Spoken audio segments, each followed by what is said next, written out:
You are Locked On Yankees, your daily New York Yankees podcast. Stacey, I know this one hits at the heartstrings because your boy Jared Serna was traded. But I do want to break down the Jazz Chisholm trade. Again, as I mentioned in the first segment, I love them. I love this trade being the first one they make of the deadline because it's not a I guess, quote unquote, banger kind of move where it's this top tier player that you think, all right, this is all they need and they're all in.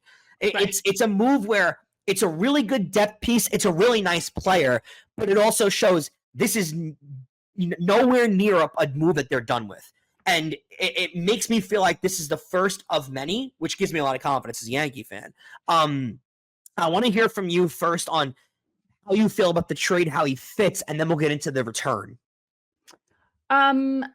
I like that he plays multiple positions because they need guys to play multiple positions. Yeah. It was rumored for a few days and, there were stories coming out like, the Yankees aren't sure because how is he going to fit in the clubhouse? And I was just like, who is saying this stuff? Like, it's so annoying. I can't stand articles like that because the Yankees have had other guys who you don't think are going to fit in the clubhouse and they're perfectly fine.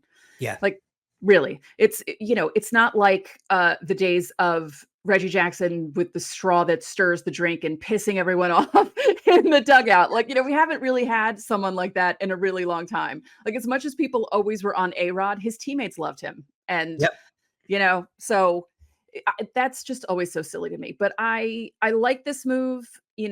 I'm a little bummed about both Agustin Ramirez and Jared Serna.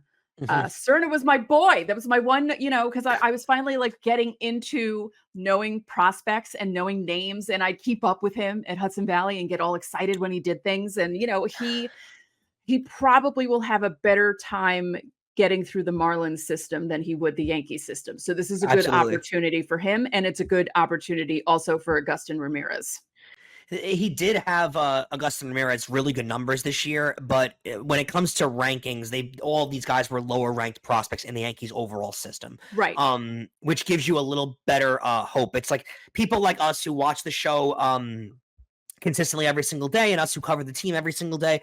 We know how good these guys actually are, but they are lower ranked prospects in the whole system, which gives you a little more confidence when it comes to it. It is a little bit to give up, but Jazz Chisholm is an above average major leaguer, which if you guys have been watching, the Yankees have only had 2 of them in their lineup all year. Until this weekend. Until this weekend, exactly. Yeah. So, he's played really well this year. He's been an above average player this year. His OPS is about 100 points above an average player in the whole league, which is, again, exactly what they need to plug into the middle of the lineup. And I think they know they're not one above average player away from being an awesome team that's so much better, right? They know they need more than that. So I think that does help them also. A 249 batting average, a 323 on base.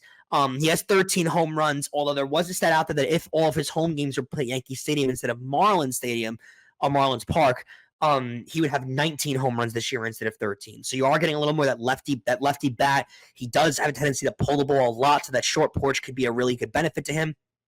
He's also really fast on the bases, and he likes to create havoc on the bases. And he's very well aware. You did see late in the game today, or last night, the stolen base at the third base, where he noticed that Devers was not paying attention, and he went ahead and took third base. That's a really positive sign if you're a Yankee fan, because have we seen that level of awareness from any other player on the team this year? Not really. No. And he went out there and he took third base. Devers wasn't covering, and he you need that on the bases. It's not just that move, taking third base and being on third base. Yeah, that's great, and we can acknowledge that. What really is great about a move like that is the fact that you're creating chaos. You're creating things in the base path, because later on in that inning, there was the error. Devers made the error at third base. You create more chaos. You create more noise. You create more things going on. That's how you manufacture runs out of nothing. And the Yankees have had trouble doing that all year. Also, this crazy stat, Stacey, that I don't know if any Yankee fans out there realize. Jazz Chisholm has only grounded out into 11 double plays in his entire career. Not this year. His entire career. And that's extremely beneficial, because it feels like all the Yankees do is ground out to double plays. So you're getting a guy that doesn't really ground out double plays. I don't hate batting him fifth either. I think it was all really a consensus that he would bat first. I don't hate him batting fifth at all. I feel like a guy in the middle of the lineup, he's going to get on base, and at bare minimum, he's only going to cause one out there. I don't hate that move either. Yeah, that wasn't, that lineup wasn't anything terrible when it went No. out. I was like, all right, this is interesting. And hey, it worked because they scored 8 runs. So that's always a good thing. He does have some injury concerns. He played a career high of 124 in 2021, but since then, in order, 60 games in 2022, 97 in 2023, and so far he's appeared in 102 games this season because we have to add that number because of Sunday night. He was an all-star in 2022, and then he got hurt. Like we said, Boone had told reporters that he would like to see him take grounders at third just to test things out. And I think Oswaldo Cabrera took that personally. Yeah. I don't know if they're going to end up doing that. It feels like a position like he doesn't play third base a lot. He's not been there a lot in his career, and you can move guys around at first base and the outfield. Third base is a position that's really hard to just plug someone into that hasn't played there a lot. A lot of hot balls hit off third base. That's not a position. I think there's going to be a move for a third baseman, to be quite honest with you. That's what it feels like. I think so too. I think maybe they're saying that to not make Gleyber feel like he's going anywhere because Jazz plays second base. So also, the third base thing, A-Rod comes in.